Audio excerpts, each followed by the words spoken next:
అందరికీ నమస్తే అండి.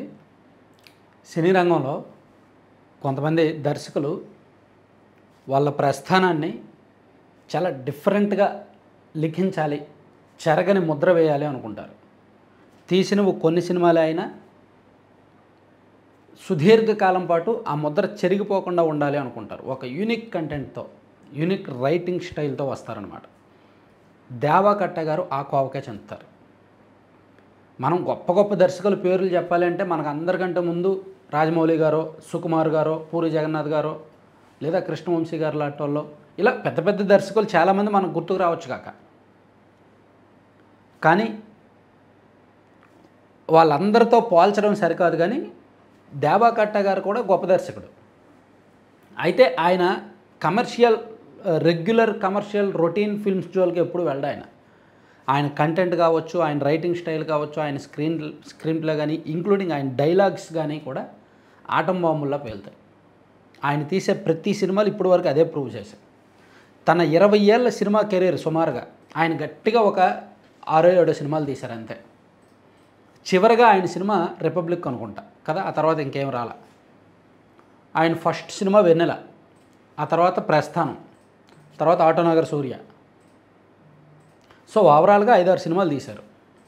సో ఆయన ఇప్పుడు మయసభ అనే పేరుతో సోనీ లివ్లో ఒక సిరీస్ రిలీజ్ చేయబోతున్నారు. ఈ సిరీస్కి ఒక ప్రత్యేకత ఉంది. మేబీ ఆ టీజర్ మీరు అందరూ చూసే ఉంటారు. చూడకపోతే ఇమీడియట్గా ఒకసారి చూడండి. పొలిటికల్ అభిమానులందరూ కూడా ఈ రాష్ట్ర రాజకీయాన్ని, అసలు రాజకీయానికి సంబంధం లేకుండా చంద్రబాబు గారికి, రాజశేఖర రెడ్డి గారికి సంబంధం ఏంటి అని తెలుసుకోవాలనే కుతూహలం ఉన్న వాళ్ళకి, ఆ క్వశ్చన్ మార్క్ ఉన్న వాళ్ళకి మేబీ కొంతమేరకు ఒక సమాధానం ఈ మయసభలో దొరికే అవకాశం ఉంది. అసలు రాజశేఖర రెడ్డి గారు, వైఎస్ రాజశేఖర రెడ్డి గారు, చంద్రబాబు నాయుడు గారు ఫ్రెండ్సా? అంత బద్ధశత్రువులు కదా. ఒకనొక సందర్భంలో 2005-6 ఆ టైంలో అసెంబ్లీలో చంద్రబాబు నాయుడు గారి పుట్టుకను రాజశేఖర రెడ్డి గారు అవమానించారు. మీ అమ్మ నిన్ను ఎందుకు కన్నదా అనేది ఈరోజు తేల్చేస్తాను, మీ అమ్మ బాధపడేలా చేస్తానని చెప్పి రాజశేఖర రెడ్డి గారు అసెంబ్లీలో డైలాగ్ కొట్టారు. అంత వాగ్యుద్ధం, రాజకీయ యుద్ధం జరిగిన వాళ్ళిద్దరి మధ్య 1980s-90s ఎటువంటి స్నేహం ఉండేది, అది ఈ మయసభ ద్వారా చెప్పే ప్రయత్నం దేవకట్ట గారు చేశారు. ఇందులో పేర్లు డైరెక్ట్గా చంద్రబాబు నాయుడు గారి పేరో లేదంటే రాజశేఖర రెడ్డి గారి పేరో ఉండదు, పూర్తిగా కల్పితమే. రెడ్డి, నాయుడు. ఇందులో ఘటనలు 1990s జరిగిన ఘటనలు బేస్ చేసుకునే ఉంటాయి. సో ఆ టైంలో పాలిటిక్స్ దగ్గరగా అబ్జర్వ్ చేసేవాళ్ళు దీనికి బాగా కనెక్ట్ అవుతారు. సో అంటే ఆ టీజర్ చూస్తే చాలా క్లియర్గా అర్థమైంది. ఆ టీజర్ స్టార్ట్ అవ్వడమే 1995లో ఆ వైస్రాయ్ ఘటన చూసారా, అక్కడ మొదలవుద్ది ఆ టీజర్. వైస్రాయ్ హోటల్లో ఒకేసారి ఎమ్మెల్యేలు అందరూ కూడా క్యాంప్ పెట్టడం అక్కడ మొదలవుద్ది. అక్కడ నాయుడు పాత్రధారి రెడ్డి అనే పాత్రధారికి ఫోన్ చేసి, స్నేహితుడిగా నిన్ను ఒక సలహా అడుగుతున్నాను, నన్ను ఏం చేయమంటావు చెప్పు అంటే, ఈ రెడ్డి అనే పాత్రధారి ఒక డైలాగ్ చెప్తాడు. ఒక్కడు మాత్రం గుర్తుపెట్టుకో, ఈరోజు నువ్వు గెలిస్తే వెన్నుపోటు అనే బాణాన్ని నేను నిన్ను ఓడించే వరకు వాడతాను అని అని చెప్తాడు. సో చంద్రబాబు గారికి ఆయన రాజకీయంలో వెన్నుపోటు అనే డైలాగ్ రాజశేఖర రెడ్డి గారు ఏ విధంగా సృష్టించారు అనేది ఈ మయసభ ద్వారా ఒక చిన్న క్లూ ఇచ్చారు దేవకట్ట గారు. ఆ తర్వాత చివరిలో వాళ్ళిద్దరూ కలిపి ఒక లారీలో వస్తున్నప్పుడు చివరి డైలాగ్ కూడా, మెరకదున్న కులంలో పుట్టినోడు నీకెందుకు రాజకీయం అని రెడ్డి పాత్రధారి అంటే, రౌడీజం గోండాయిజం చేసే కులంలో పుట్టినోడివి నీకెందుకు వైద్యం అని చెప్పి నాయుడు పాత్రధారి అంటాడు. అంటే ఇందులో కావాల్సినంత మసాలా ఉంది, కావాల్సినంత కాంట్రవర్సీ ఉంది, కావాల్సినంత రాజకీయం ఉంది, కావాల్సినంత కంటెంట్ ఉంది.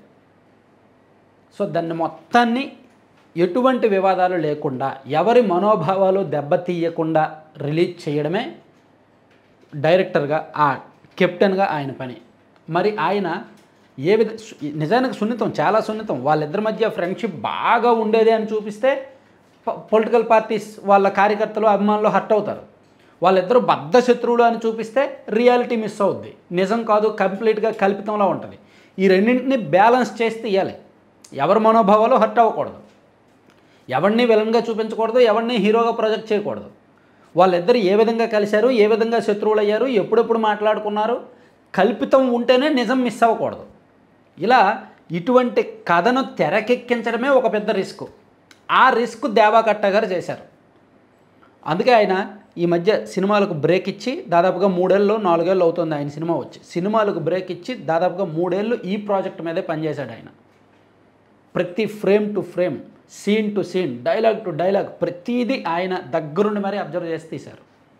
సో అందుకే మయసభ సోనీ లివ్లో ఆగస్టు 8వ తేదీన సీజన్ 1 రిలీజ్ అవబోతోంది. దీనికి సీజన్ 2 కూడా ఉంటుంది. అది నెక్స్ట్ అనమాట. అంటే రాజశేఖర రెడ్డి గారు సీఎం అయిన తర్వాత జరిగిన పరిణామాలు, ఓవరాల్గా రాజశేఖర రెడ్డి గారు ఎండింగ్ వరకు వీళ్ళిద్దరు ఫ్రెండ్షిప్, మేబీ జగన్ ప్రవేశం అదంతా చూపిస్తారో లేదో నాకైతే తెలియదు. కానీ ఓవరాల్గా ఆ టీజర్ చూస్తే ఒకటి మనకు అర్థమైందనమాట. టీజర్లో ఓవరాల్గా ప్రతి డైలాగు ఒక బాంబ్, ఒక ఆటం బాంబ్లా ఉంది. ఓవరాల్గా ఆ సిరీసే ఒక ఆటం బాంబ్లా పేలబోతోంది. ఇటువంటి సాధారణంగా జనం చూస్తారు, ఖచ్చితంగా చూస్తారు. చూసిన తర్వాత జనం జడ్జ్ చేస్తారు కూడా. అంటే వేరే కంప్లీట్గా కల్పిత కథలు లేదా కమర్షియల్ కథలు అయితే, ఎంటర్టైన్మెంట్ కథలు అయితే జనం జడ్జ్ చేయరు. నచ్చితే చూస్తారు, నచ్చకపోతే వదిలేస్తారు, తిట్టుకుంటారు, కాసేపు బయటికి వెళ్ళిపోతారు. అదే ఇటువంటి కథలు అనుకోండి, ఆల్రెడీ జనం మైండ్లో ఉన్న కథలే, జనానికి తెలిసిన విషయమే. ఇది జడ్జ్ చేస్తారు ఖచ్చితంగా. అలా తీసాడు, ఇలా తీసాడు, ఇక్కడి డైలాగ్ పెట్టాడు, ఇది అదని జడ్జ్ చేస్తారు. అందుకే కంప్లీట్లీ రిస్కీ టాస్క్ అనమాట ఇది. సో దీన్ని దేవాకట్ట గారు ఏ విధంగా హ్యాండిల్ చేశారో, అందుకే దేవాకట్ట మ్యాజిక్ అని పెట్టారు. ఈ మయసభ కనుక కంప్లీట్గా సక్సెస్ అయితే ఆయన ఒక తెలుగు రాష్ట్రాల్లో ఆయనకు సంచలనం. దర్శకుడిగా ఎన్నాళ్ళు ఉన్నామనేది కాదు, ఎటువంటి కంటెంట్ని మనం అందించామనేది కీలకం. సో ఆయన ప్రూవ్ చేసుకున్నట్టు. ఇది కాస్త తేడా కొడితే ఆయనకు కూడా కొంత రిస్క్ ఉంటుంది. మేబీ ఆయన చాలా జాగ్రత్తగానే బ్యాలెన్స్డ్గానే హ్యాండిల్ చేస్తారు. ఎందుకంటే ఆయన కూడా తెలుగు రాష్ట్రాల్లో రాజకీయాలను చాలా క్షుణ్ణంగా దగ్గరగా అబ్జర్వ్ చేసే వ్యక్తి. ఈవెన్ ఆయన ఇతర ప్రాజెక్టుల్లో ఉంటూనే, కొన్ని దానిలో డైలాగ్ రైటర్గా ఉంటూనే ఈ ప్రాజెక్ట్ మీద పూర్తి స్థాయిలో పనిచేశారనమాట. సో ఇది ఎలా ఉంటుంది, ఆటం బాంబు ఎంతవరకు పేలుతుంది, ఎంతమందికి గుచ్చుకుంటుంది, ఇందులో ఫ్యాక్ట్ ఏంటనేది మనం చూద్దాం. మైసభ రిలీజ్ అయ్యాక చూద్దాం. Thank you. సరే, కంటెంట్కి సంబంధం లేకుండా మీరు పక్కన యాడ్ చూస్తున్నారు కదా, లడ్డూపల్లెం యాడ్. సో దీన్ని మనం ప్రమోట్ చేయడానికి కారణం ఏంటంటే కంప్లీట్ హెల్దీ ఇంగ్రీడియంట్స్ చేస్తున్న ప్రోడక్ట్ అన్నమాట. అంటే ఇళ్లలోనే కొంతమంది మహిళలు కలిపి తయారు చేసి కామర్స్ వెబ్సైట్ ద్వారా సేల్ చేస్తున్నారు. దీనిలో మల్టీ సీడ్స్ అంటే ఆరోగ్యానికి అవసరమైన అవిసె గింజలు, గుమ్మడి గింజలు, పొద్దుతిరుగుడు గింజలతో లడ్డూలు చేయడం కావచ్చు.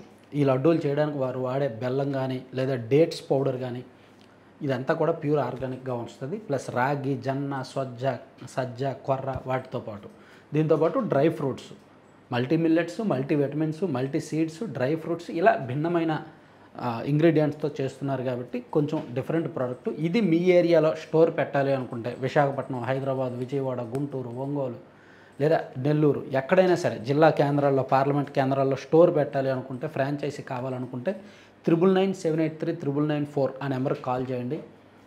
లేదు ఫ్రాంచైజీ ఏం పెట్టము, అంత పెట్టుకోలేము, బల్క్గా హోల్సేల్గా మేము బిజినెస్ చేసుకుంటాం ఇళ్లలో మహిళలు అనుకున్నా సరే ఆ నెంబర్కి కాల్ చేయండి. మల్టిపుల్ బిజినెస్ ఆపర్చునిటీస్ కూడా ఉన్నాయి. లేదు ఒకసారి టేస్ట్ చేస్తాము, బాగుంటే మళ్ళీ బుక్ చేస్తాం అనుకుంటే ఆ వెబ్సైట్ విజిట్ చేయండి. laddupalam.com అనే వెబ్సైట్ విజిట్ చేయండి.